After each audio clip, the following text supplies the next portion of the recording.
당신은 혹시 지금껏 너무 잘해준 탓에 누군가에게 무시를 당했던 경험이 있나요? 처음에는 당신의 호의에 고마워하던 사람이 시간이 흐르면서 점점 당연하게 여기고 마침내 당신을 쉽게 대하는 모습을 보일 때 그 실망감과 서운함은 말로 다 표현할 수 없을 것입니다. 그리고 그 순간 마음속에는 이런 의문이 떠오릅니다. 왜 나는 잘해줄수록 이렇게 무시당하게 되는 걸까? 오늘의 이야기는 바로 이 질문에서 시작합니다. 잘해준다고 해서 모든 사람이 당신의 가치를 알아주는 것은 아닙니다. 그렇다고 해서 잘해주는 것을 후회해야 할까요? 아니면 그 방법을 조금 다르게 바꿔야 할까요? 어느 작은 마을에 정혜라는 여자가 살고 있었습니다. 정혜는 사람들에게 친절하기로 유명했습니다. 그녀는 주변 사람들의 부탁을 거절하지 못하는 성격이었고 항상 최선을 다해 도와주려고 노력했습니다. 처음에는 사람들도 그녀의 도움에 고마워했고 칭찬을 아끼지 않았습니다. 하지만 시간이 지나면서 사람들의 태도는 변하기 시작했습니다. 정혜가 한 번이라도 부탁을 거절하면 이번에도 해줄 줄 알았는데 실망이다라는 말을 들었고 자신이 도와준 일은 감사보다는 당연한 것으로 여겨졌습니다. 더 심각한 것은 정혜가 도움을 줄 수 없는 상황일 때 사람들이 그녀를 비난하며 뒤에서 험담을 했다는 것입니다. 정혜는 혼란스러웠습니다. 도움을 준 것도 잘못인가? 그렇다고 나쁘게 대할 수도 없는 노릇이고 왜 잘해줬는데 사람들은 이렇게 반응하는 걸까?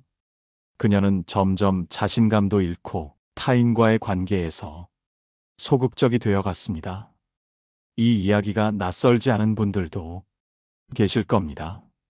우리 대부분은 살면서 한 번쯤 혹은 여러 번 정혜와 비슷한 상황을 겪었을 것입니다. 특히 인간관계에서 친절과 호의는 중요한 덕목으로 여겨지지만 때로는 그것이 우리의 발목을 잡기도 합니다. 왜 그런 일이 발생할까요?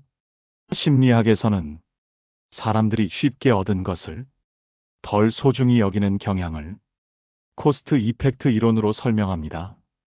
이 이론에 따르면 쉽게 제공된 도움이나 자원은 그 가치를 낮게 평가받기 쉽습니다. 다시 말해, 정혜가 처음부터 너무 쉽게 모든 사람의 부탁을 들어주었던 행동이 오히려 그녀의 가치를 사람들에게 과소평가하게 만들었던 것입니다. 그러나 여기서 주목해야 할 것은 잘해주는 것이 잘못이 아니라는 점입니다. 문제는 그 호의를 어떻게 표현하고 관리하느냐에 있습니다. 호의를 베푸는 것과 자신의 가치를 보호하는 것은 충돌하지 않아야 합니다.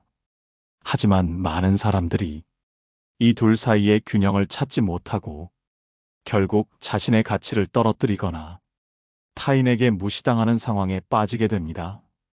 정혜의 이야기를 들으면서 혹시 당신도 스스로에게 질문을 던지게 되었나요? 나는 지금 주변 사람들에게 어떤 모습으로 보이고 있을까? 내가 제공한 도움과 호의는 어떻게 받아들여지고 있을까? 그리고 무엇보다 중요한 질문은 내 가치를 스스로 제대로 인정하고 있는가입니다.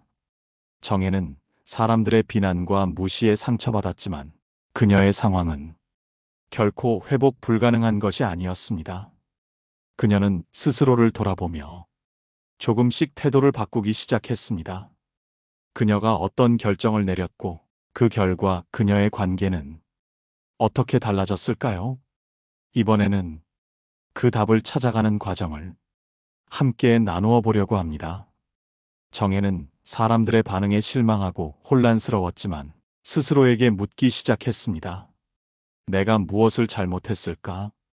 도움이 필요한 사람들에게 최선을 다해 친절을 베풀었고 그들에게 신뢰를 주기 위해 노력했습니다.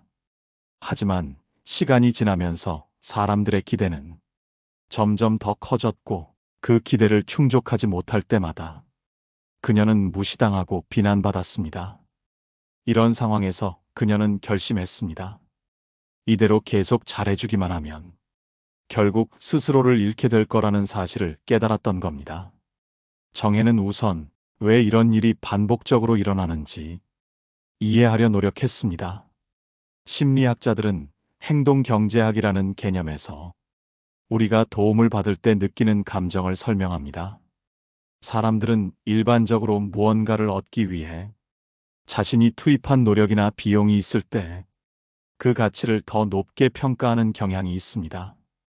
하지만 노력 없이 얻어진 호의나 도움은 쉽게 잊히고 그 중요성을 간과하게 됩니다. 정혜가 사람들에게 도움을 줄 때 그들은 그녀가 제공한 가치를 정확히 이해하지 못했던 것입니다. 왜냐하면 정혜가 너무 자연스럽게 그리고 당연하게 그것을 제공했기 때문입니다.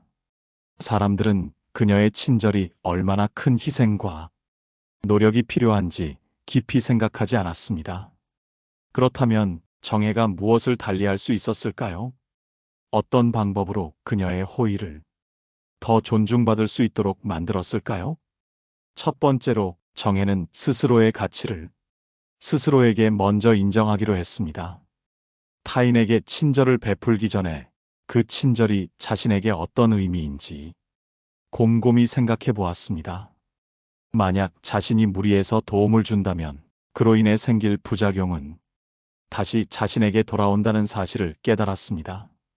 이를 바탕으로 정혜는 사람들의 요청을 받을 때 무조건적으로 수락하지 않고 자신의 상황과 여건을 먼저 고려하기 시작했습니다.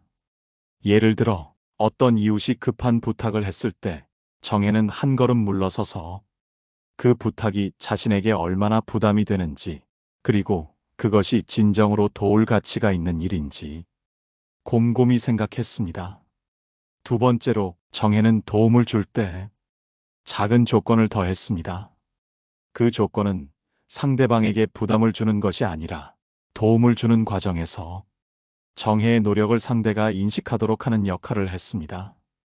예를 들어 이웃의 아이를 대신 돌봐달라는 부탁을 받을 때, 그럼 아이를 데리러 오실 때 이따 저희 집 앞마당 정리를 도와주실래요? 라고 말했습니다. 이 작은 조건은 단순히 정혜의 도움을 거래로 만들려는 것이 아니라 상대방이 그녀의 호의를 가볍게 여기지 않도록 하는 장치였습니다. 세 번째로 정혜는 자신이 베푸는 도움과 호의를 조금 더 명확하게 표현했습니다. 그녀는 예전처럼 조용히 도움을 주는 대신 자신이 하는 일의 중요성을 부드럽게 알렸습니다. 제가 이번에 도움을 드리지만 사실 제 시간 관리가 조금 어려운 상태라 조금만 조율해 주시면 감사하겠습니다. 이런 식으로 말하는 작은 표현이 상대방에게 그녀의 노력을 명확히 이해시키는데 큰 역할을 했습니다. 정혜는 자신을 변화시키기 시작하며 사람들의 반응 또한 달라지는 것을 느꼈습니다. 이전에는 그녀의 도움을 당연하게 여겼던 사람들이 조금 더 신중하게 부탁을 했고 그녀의 친절에 고마움을 표현하기 시작했습니다. 혹시 여러분도 이런 경험이 있나요? 타인을 도울 때 혹은 관계를 맺을 때 스스로를 조금 더 존중하면서도 효과적으로 호의를 표현하는 방법을 고민해 본 적이 있나요? 이번에는 정혜가 이러한 변화 과정을 통해 얻게 된 깨달음을 바탕으로 우리도 실생활에서 적용할 수 있는 더 구체적인 방법을 함께 탐구해 보겠습니다. 정혜는 변화를 통해 단순히 사람들의 태도를 바꾸는 것에 그치지 않았습니다. 그녀는 자신의 내면 깊은 곳에서 정말로 중요한 변화를 경험했습니다. 그것은 바로 타인에게 무조건적으로 잘해주지 않아도 스스로를 충분히 사랑하고 존중할 수 있다는 깨달음이었습니다. 많은 사람들이 정혜와 비슷한 경험을 합니다. 어떤 사람들은 타인에게 인정받고 싶어서, 어떤 사람들은 거절의 두려움 때문에 무조건적인 친절을 베풉니다. 하지만 결국 돌아오는 것은 감사보다 당연시되는 기대와 무시받는 자신의 노력일 때가 많습니다. 이 지점에서 철학자 칸트의 한 구절이 떠오릅니다. 너 자신을 목적으로 대하라. 칸트는 우리가 타인을 돕고 관계를 맺을 때 자신을 도구로 사용하는 것이 아니라 스스로도 목적이 되는 삶을 살아야 한다고 말했습니다. 정해의 변화는 칸트의 철학을 실천하는 과정이었습니다. 그녀는 더 이상 자신을 타인을 위한 수단으로 만들지 않기로 결심했습니다. 그녀의 이러한 결심은 인간관계에서도 큰 변화를 불러왔습니다. 정혜는 한 직장 동료와의 에피소드를 통해 새로운 방식을 실천했습니다. 그 동료는 평소에 정혜의 도움을 자주 받던 사람이었지만 그 도움에 대해 고마움을 표현하기보다는 점점 더 많은 것을 요구했습니다. 어느 날 그 동료는 정혜 씨, 이번에도 자료 준비 좀 부탁해요. 당신이 더 잘하니까. 라고 말했습니다. 예전 같았으면 정혜는 묵묵히 자료를 준비하며 스스로를 희생했을 것입니다. 하지만 이번에는 달랐습니다. 정혜는 미소를 지으며 말했습니다.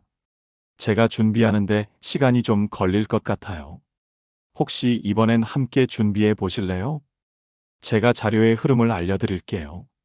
이 단순한 대화는 그 동료에게도 정혜의 노력을 인식하게 만드는 계기가 되었습니다. 그리고 더 놀라운 것은 그 동료가 처음으로 정혜에게 고맙다는 말을 건넸다는 점이었습니다. 정혜는 스스로를 존중하는 태도가 상대방에게도 새로운 태도를 이끌어낼 수 있음을 깨달았습니다. 우리는 모두 살아가며 타인의 부탁과 기대를 어떻게 조율할지 고민하게 됩니다. 그 과정에서 우리가 스스로를 희생한다면 결국 그 희생은 우리 삶에 무거운 짐으로 남을 수밖에 없습니다. 하지만 그 희생을 적절히 조율하고 스스로를 존중하는 방향으로 나아간다면 더 건강한 관계를 만들어갈 수 있습니다. 여기서 여러분에게 질문을 던지고 싶습니다. 여러분은 혹시 지금까지 타인의 부탁을 받아들일 때 스스로의 여건을 고려하지 못했던 순간이 있나요? 그런 순간이 있었다면 그 경험이 여러분에게 어떤 영향을 미쳤나요? 그리고 앞으로는 어떻게 달라질 수 있을지 한번 깊이 생각해 보세요. 정혜는 자신의 변화가 다른 사람들에게도 긍정적인 영향을 미칠 수 있음을 경험했습니다. 한 번은 오래된 친구와의 대화를 통해 그녀의 새로운 태도가 얼마나 중요한지 다시금 느꼈습니다. 그 친구는 정혜에게 이렇게 말했습니다. 정혜야, 너 정말 많이 변했어. 이제는 내가 정말 단단해 보이고 너무 멋있어. 정혜는 미소를 지으며 대답했습니다. 그냥 나답게 살려고 노력했을 뿐이야. 이번에는 정혜가 변화의 과정에서 배운 또 다른 교훈과 우리도 실천할 수 있는 구체적인 방법에 대해 더 자세히 이야기해 보겠습니다. 정혜의 변화는 그녀의 내면에서 시작되었지만 이는 곧 주변 사람들과의 관계에서도 눈에 띄는 변화를 일으켰습니다. 그녀는 더 이상 모든 부탁을 기계적으로 들어주는 사람이 아니었습니다. 대신 자신의 한계를 명확히 설정하고 필요할 때는 정중히 거절하며 진정으로 중요한 것들에 집중하기 시작했습니다. 이러한 변화는 주변 사람들에게도 크게 영향을 미쳤습니다. 한 번은 가족 모임에서 정혜의 동생이 그녀에게 부탁을 했습니다. 언니, 이번에 가족 모임 전체 비용 좀 내줄 수 있어? 언니가 직장 생활도 오래 했고 우리보다 더 형편이 낮잖아. 과거의 정혜라면 이 부탁을 흔쾌히 들어줬을 것입니다. 하지만 이제는 달랐습니다. 정혜는 잠시 생각한 후 부드러운 목소리로 답했습니다. 이번에는 다 같이 나누어 부담하는 게 어떨까? 우리 모두가 함께 참여하는 게 더 의미 있지 않을까 싶어. 이 짧은 대답은 가족들에게 정혜의 새로운 태도를 보여주었습니다. 처음에는 조금 당황하는 기색도 보였지만 결국 가족들은 정혜의 제안을 받아들였고 그 모임은 각자 조금씩 기여하며 더욱 따뜻한 분위기 속에서 이루어졌습니다. 이런 이야기를 들으면 혹시 여러분은 이런 생각을 할지도 모릅니다. 그렇다면 나는 어디까지 도와주고 어디서부터 멈춰야 할까? 이 질문은 정혜 역시 스스로에게 던졌던 고민이기도 합니다. 그녀는 심리학 관련 책과 자료를 찾아보며 자신만의 기준을 정리했습니다. 심리학자 에리히 프롬은 인간관계를 이야기하며 진정한 사랑은 나와 타인 모두를 위한 것이다 라고 말했습니다. 프롬의 말처럼 우리가 타인을 돕는 행위가 나 자신을 희생하거나 무시하는 방식이라면 그것은 진정한 사랑이나 배려가 아닐 수 있습니다. 정혜는 이 철학을 바탕으로 스스로에게 몇 가지 원칙을 세웠습니다. 첫째, 도움을 주기 전에 자신의 상황과 감정을 먼저 확인한다. 둘째, 상대방의 요구가 단순히 편리함을 위해 이루어진 것은 아닌지 살핀다. 셋째, 정중하지만 단호하게 거절하는 방법을 익힌다. 정혜는 이러한 원칙을 실천하며 더 단단한 사람으로 성장할 수 있었습니다. 그리고 이 변화는 그녀의 일상적인 인간관계에서도 크게 빛을 발했습니다. 정혜의 직장 동료 중 한 명은 자주 그녀에게 부탁을 하던 사람이었습니다. 그 동료는 정혜의 변화를 눈치채고 이제는 쉽게 부탁하지 못했습니다. 한 번은 정혜에게 와서 이렇게 말했습니다. 정혜 씨, 예전에는 부탁만 하던 내가 좀 미안했어요. 이제는 내가 먼저 스스로 해결하려고 노력해 볼게요. 정혜는 이 말을 듣고 자신의 변화가 단순히 자신의 경계를 지키는데 그치지 않고 상대방에게도 새로운 책임감을 심어줄 수 있다는 사실을 깨달았습니다. 그녀는 미소를 지으며 동료를 격려했습니다. 좋은 방향으로 가고 있네요. 내가 도움이 필요하면 언제든 조언을 줄게요. 이 대화는 정혜가 자신의 변화를 통해 타인과의 관계를 더욱 건강하게 만들어가는 과정을 보여줍니다. 그녀는 더 이상 타인에게 의존하거나 타인의 요구를 무조건 수용하는 사람이 아니라 스스로와 타인 모두를 존중하는 사람으로 변모했습니다. 이번에는 정혜의 이러한 경험이 우리가 실생활에서 어떻게 적용할 수 있을지에 대해 좀 더 깊이 탐구해 보겠습니다. 우리가 쉽게 실천할 수 있는 작은 변화와 방법들을 중심으로 더욱 구체적인 이야기를 나눠보겠습니다. 우리는 종종 인간관계에서 상대방의 요구를 거절하는 것이 마치 큰 잘못이라도 되는 것처럼 느낍니다. 특히 가까운 가족이나 친구 혹은 직장 동료처럼 자주 얼굴을 마주해야 하는 사람들이라면 더더욱 거절은 어렵게 다가옵니다. 하지만 관계의 건강함은 모든 요구를 들어주는 데서 오는 것이 아니라 적절한 경계와 균형을 맞추는 데서 비롯됩니다. 한 상담 사례를 소개하고자 합니다. 이름은 바꿔서 부르지만 혜리라는 여성은 항상 직장에서 도와주는 사람으로 불렸습니다. 동료들이 어려움을 겪을 때마다 그녀는 자신의 일을 미루더라도 그들을 도와주었습니다. 하지만 시간이 지나자 동료들은 그녀의 호의를 너무나 당연하게 받아들였습니다. 어느 날 그녀가 도움을 줄 수 없다고 말했을 때 돌아온 반응은 뜻밖이었습니다. 혜리 씨가 왜 그래요? 평소엔 그렇게 잘 도와주면서. 혜리는 그 말에 큰 충격을 받았습니다. 자신이 했던 모든 노력이 한순간에 무시된 것처럼 느껴졌기 때문입니다. 이 경험은 혜리에게 중요한 교훈을 안겨주었습니다. 모든 요청에 예스라고 대답하는 것은 단순히 다른 사람을 돕는 행동이 아니라 스스로를 희생하며 자신의 가치를 깎아내리는 일이 될 수 있다는 것을요. 그녀는 심리 상담을 통해 이 문제를 깊이 들여다보았고 자신이 사람들에게 인정받기 위해 과도하게 헌신하고 있다는 사실을 알게 되었습니다. 그 이후 그녀는 스스로를 위한 작은 변화를 시작했습니다. 그녀의 첫 번째 변화는 나도 내 감정을 존중해야 한다는 마음가짐을 갖는 것이었습니다. 처음에는 거절하는 것이 너무나 힘들었지만 해리는 차근차근 연습했습니다. 그녀는 먼저 작은 부탁들에서부터 거절하기 시작했습니다. 예를 들어 동료가 오늘은 당신이 대신 회의록 작성해 줄 수 있나요? 라고 물었을 때 해리는 이렇게 답했습니다.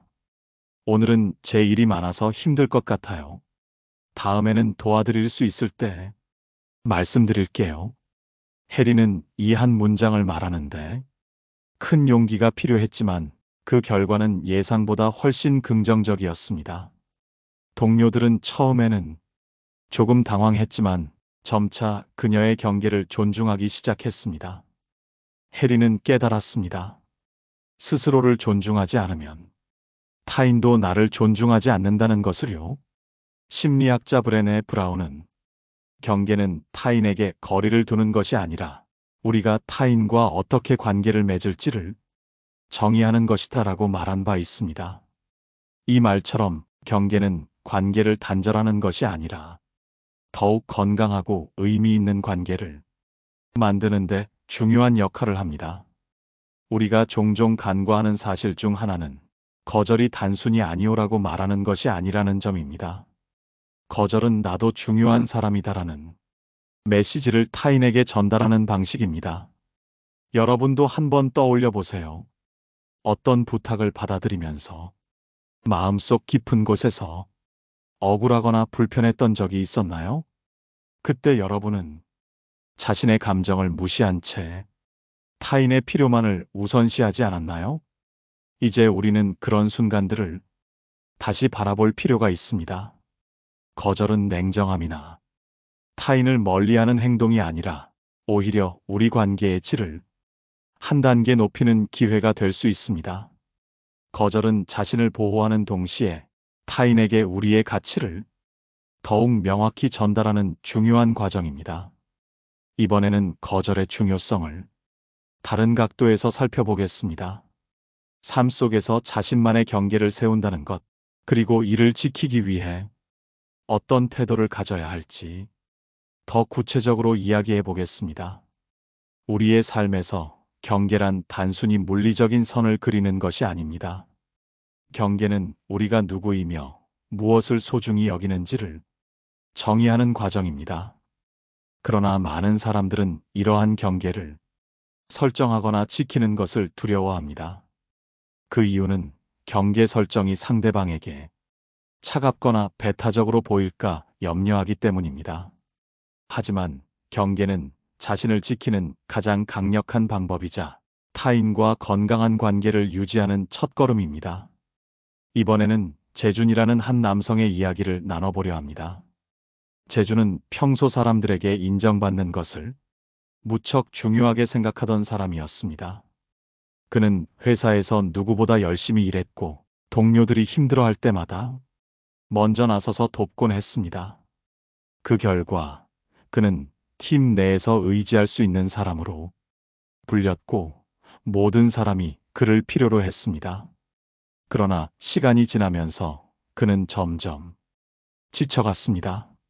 모든 일을 스스로 해결하려고 하다 보니 자신의 일과 삶의 균형은 깨졌고 심지어 건강까지 위협받게 되었습니다. 그러던 어느 날 재준은 이러한 상황에 대한 상담을 받게 되었습니다. 상담사는 그에게 이렇게 물었습니다. 재준 씨는 왜 그렇게 모든 사람의 부탁을 들어주려 하시나요? 재준은 고민 끝에 대답했습니다. 제가 아니면 아무도 안 도와줄 것 같아서요. 상담사는 조용히 웃으며 말했습니다. 그렇다면 혹시 재준 씨가 모든 걸 맡지 않아도 괜찮을 거란 생각은 안 해보셨나요? 이 질문은 재준에게 큰 충격을 주었습니다. 그는 처음으로 자신이 타인의 기대와 요청을 전부 책임져야 한다고 믿어왔음을 깨달았습니다. 그리고 그 믿음이 자신을 얼마나 소모시키고 있었는지 알게 되었습니다. 재준은 작은 변화부터 시작했습니다. 우선 그가 도움을 요청받았을 때 즉각적으로 예스라고 답하는 습관을 바꿨습니다. 대신 그는 이렇게 말했습니다. 제가 지금 확인해보고 말씀드릴게요. 이 짧은 문장은 그에게 결정의 시간을 주었고 타인에게도 자신의 입장을 명확히 전달할 기회를 마련해 주었습니다. 그 결과 그는 조금씩 자신의 시간과 에너지를 효율적으로 관리할 수 있게 되었습니다. 재준의 변화는 주변 사람들에게도 영향을 주었습니다. 동료들은 처음엔 그를 이상하게 여겼지만 곧 그의 결정을 존중하며 스스로 문제를 해결하려고 노력하기 시작했습니다. 재준은 깨달았습니다. 자신이 모든 일을 해결하지 않아도 세상은 여전히 잘 돌아간다는 사실을요. 철학자 아리스토텔레스는 행복한 삶의 핵심은 균형이라고 말한 적이 있습니다. 그는 과도함도 부족함도 아닌 적절함이야말로 진정한 행복을 가져다 준다고 주장했습니다. 이 원리는 인간관계에서도 마찬가지입니다. 우리가 타인의 요구를 모두 들어주거나 반대로 아예 차단하는 것 모두 불균형을 초래합니다. 중요한 것은 우리가 우리의 필요와 타인의 요구 사이에서 어떻게 균형을 맞출 수 있는지를 배우는 것입니다. 여러분에게 질문을 드리고 싶습니다. 여러분은 최근에 자신의 경계를 어디까지 설정했나요? 그리고 그 경계를 지키기 위해 어떤 노력을 했는지 떠올려 보세요. 혹시 경계를 세우는 것에 실패했던 경험이 있다면 그때의 기분은 어땠나요? 지금 다시 그 순간으로 돌아간다면 여러분은 어떻게 다르게 행동하실 건가요? 경계는 우리가 다른 사람을 배척하기 위해 세우는 것이 아닙니다. 오히려 경계는 우리를 더욱 인간답게 만들고 타인과 더 깊고 진정성 있는 관계를 형성하는 데 필요한 도구입니다. 경계를 통해 우리는 자신의 가치를 인식하고 타인에게 우리의 위치를 알립니다. 이 과정은 단순히 자기 보호에 그치지 않고 상호 존중과 신뢰를 만들어냅니다. 이번에는 우리가 경계를 지킬 때 스스로를 지키는 동시에 타인과의 관계를 어떻게 더욱 건강하게 만들 수 있는지 구체적으로 다루어 보겠습니다. 마지막으로 경계를 지키는 것이 왜 중요한지, 그리고 그것이 우리의 삶에 어떤 변화를 가져오는지에 대해 이야기하며 이번 방송을 마무리해 보겠습니다. 앞서 말한 경계 설정은 단순히 타인에게 선을 긋는 행동이 아닙니다.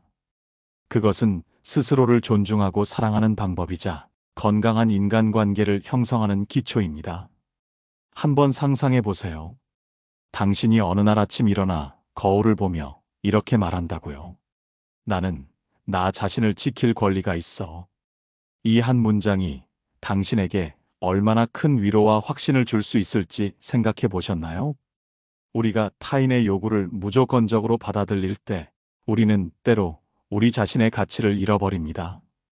그러나 경계를 세우고 그 경계를 존중할 때 우리는 다시 우리 자신을 찾게 됩니다. 그 과정을 통해 우리는 더 강해지고 더 당당한 사람이 되어갑니다. 철학자 칸트는 인간의 존엄성을 강조하며 우리 각자는 누구에게도 도구가 아닌 그 자체로 목적이어야 한다고 주장했습니다.